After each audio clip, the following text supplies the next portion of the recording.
Porque você falou assim, quando as pessoas olham pro Thiago Nigro, elas pensam em dinheiro. É. E quando você falou isso, eu entendi por que as pessoas têm reações tão distintas quando elas me veem ou ouvem meu nome.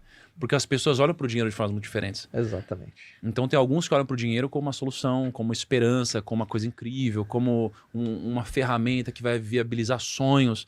Mas tem aqueles que olham pro dinheiro como o inimigo, uma coisa destruidora, O cara que tá atrapalha a sua machucado em vida. relação à grana. Tá machucado, ou que você não consegue, mas gostaria, e aí por isso você desconta, etc. Então eu nunca tinha parado para refletir nisso, cara. A opinião das pessoas sobre mim acho que diz muito mais sobre elas mesmas do que sobre o que e como eu falo. Obrigado por isso. Não, e você trouxe uma coisa que já meio que já vai dar o tom do nosso papo, né? É o que você falou, eu falo de dinheiro.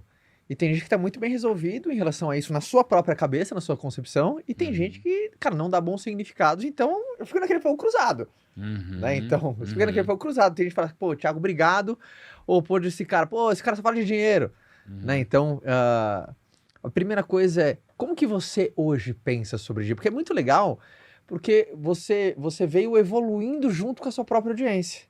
Te acompanho faz mais de 10 anos, pouquinho, sei lá quanto tempo.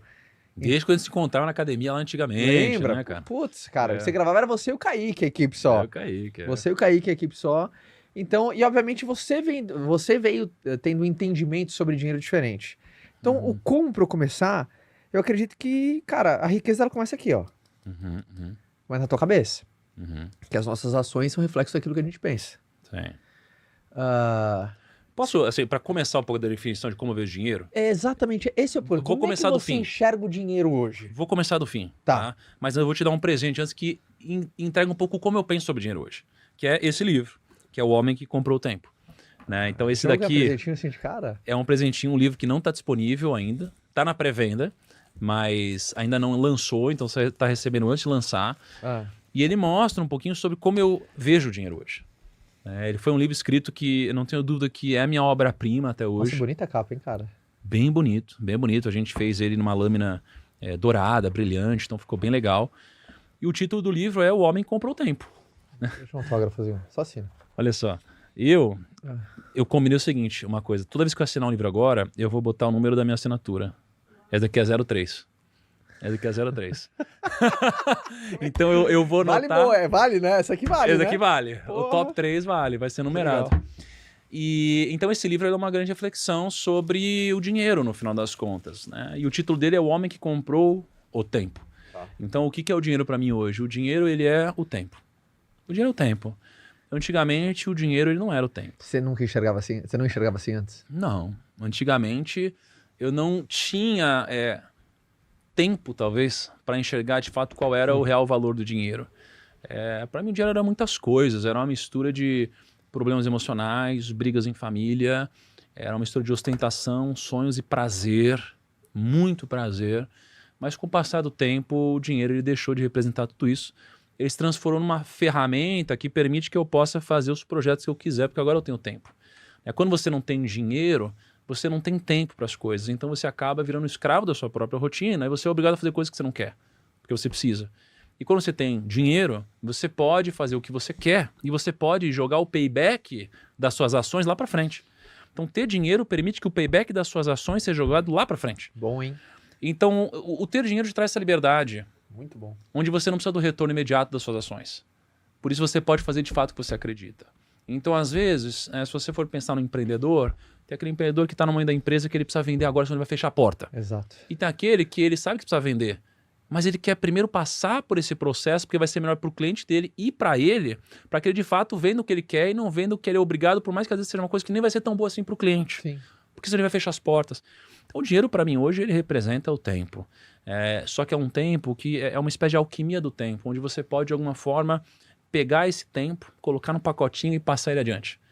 Então, se você deixa uma herança para seus filhos, você acabou de dar, cara, um legado da sua vida, anos de trabalho, anos de conhecimento acumulados num pacote, você deu para ele. Então, seu filho pode pegar, rasgar isso daqui, ou ele pode viver muito mais.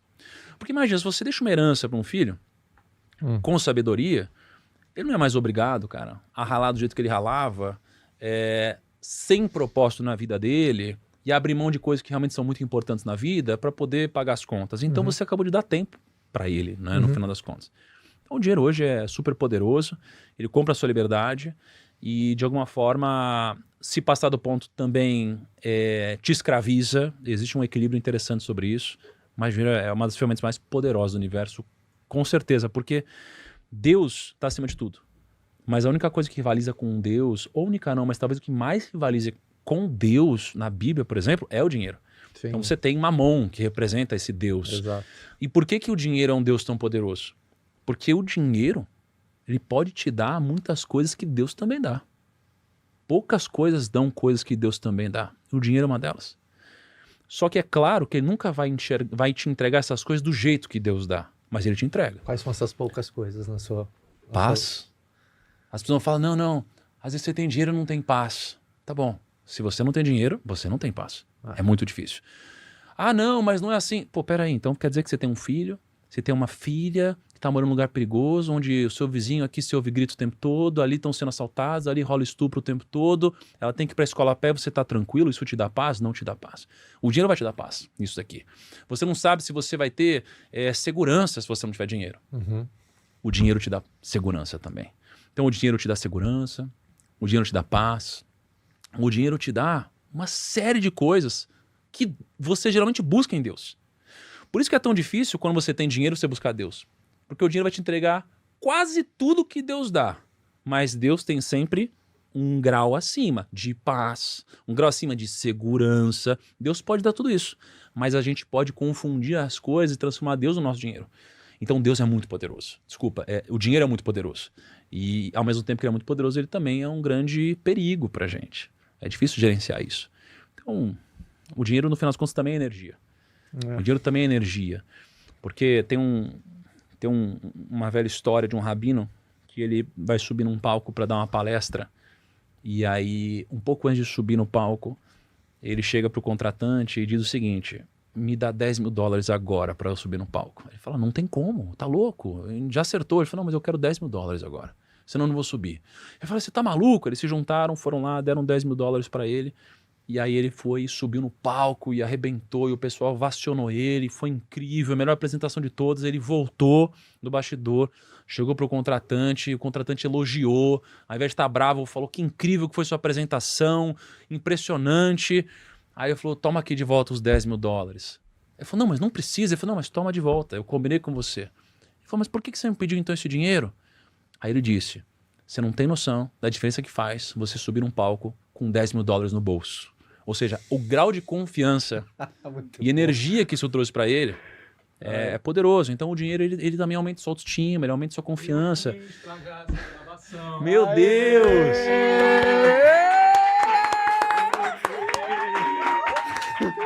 Quem é esse magrão aqui, cara? Eu vim estragar esse negócio aqui. Tá muito organizado. Caramba, cara. Esse é o Flávio Augusto. Esse é o Flávio Augusto. Valeu, deixa eu correr lá. Muito bom. Palmas para o Flávio, Diego! Esse é o cara que comprou o tempo. Esse comprou o tempo de verdade. Cara, muito boa essa história. É muito aleatório, né? Estamos falando aqui, passa o Flávio Augusto para dar um alô. Você acha que essa visão sua... Porque, obviamente... Por que é tão difícil as pessoas se resolverem com o dinheiro? Assim, primeiro mentalmente, energeticamente, socialmente. Por que você acredita que tem esse lance? Até você não vê amadurecendo do jeito que você enxerga dinheiro? E qual que é o trabalho que a gente precisa fazer para buscar esse amadurecimento, o jeito que eu entendo, o jeito que eu penso sobre, o jeito que Qual foi o seu trabalho? Será que você se questiona, aquela que você olha o comportamento humano, você fala, puta, eu não quero estar para lá. Qual foi a sua maneira de realmente trabalhar a sua mentalidade em relação à grana? Foi, Caio, não tem jeito, é tendo mesmo. É ter que você vai entender os prazeres, as ameaças. Como que você enxerga isso? Primeiro você falou assim, de onde vem esse problema, né? Na escola você tem uma matéria de geografia, você tem uma matéria de matemática, você tem uma matéria de português, você tem uma matéria de filosofia. Mas você não tem uma matéria sobre dinheiro. Em casa você aprende várias coisas, você aprende a se alimentar, você aprende a se comunicar, mas você não aprende também sobre dinheiro. O professor não tem dinheiro suficiente para te explicar através da prática. Os seus pais não têm dinheiro suficiente para te ensinar através da prática. Então ambos desconhecem da prática porque não têm as sementes necessárias para gerarem o fruto patrimônio e por isso eles não têm essa capacidade, na maioria das vezes, de te educar sobre dinheiro. Além disso, a gente vive num país e num mundo onde o que gira a economia é o consumo. Então, ao invés de nos incentivar a entender sobre isso, o incentivo é para que a gente gaste isso, porque isso faz a economia girar. O gastar, o consumir, gira a economia. Tudo que é crédito na economia faz as empresas contratarem mais, montarem mais projetos, aumentar o consumo. A gente tem os países cada vez mais endividados. Então a gente tem uma economia com base no consumo desenfreado e não na poupança.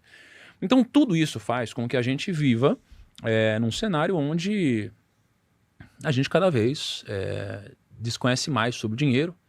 Inclusive, acho que a gente vive num mundo hoje que é dito como uma democracia, né? E a democracia, ela incentiva a cultura do prazer, de alguma forma.